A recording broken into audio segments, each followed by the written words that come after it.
Lijo by, എന്താണ് moon വാക്ക് എന്നുള്ളതും അല്ലെങ്കിൽ മൂൺ വാക്ക് പ്രസന്റ് ചെയ്യുന്നത് ലിജോ ജോസ് പല്ലിശ്ശേരി പ്രസൻസ് എന്ന് പറഞ്ഞിട്ടാണ് മൂൺ വാക്ക് പ്രേക്ഷകരുടെ അടുത്തേക്ക് എത്തുന്നത്. എന്താണ് ലിജോ ബൈക്ക് മൂൺ വാക്കിനോടുള്ള താല്പര്യം?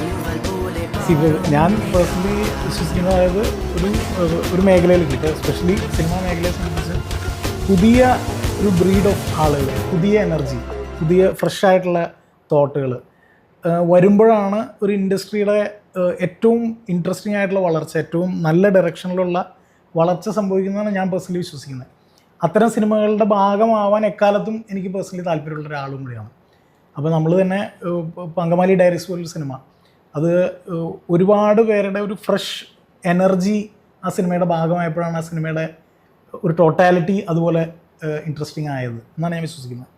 ഇപ്പോൾ അതുപോലെ എനിക്ക് ഒരുപക്ഷെ ഒരു ന്യൂ ബാച്ച് എന്നൊക്കെ പറയാവുന്ന തരത്തിൽ വളരെ എനർജറ്റിക് ആയിട്ടുള്ള, അത്രയും സ്ട്രോങ് ആയിട്ടുള്ള, ഇൻട്രസ്റ്റിംഗ് ആയിട്ടൊരു കോൺസെപ്റ്റ്, അത്തരം ആളുകൾ, ഒരുപാട് പേരുടെ യൂണിയൻ ഈ സിനിമയ്ക്കകത്തുണ്ട്.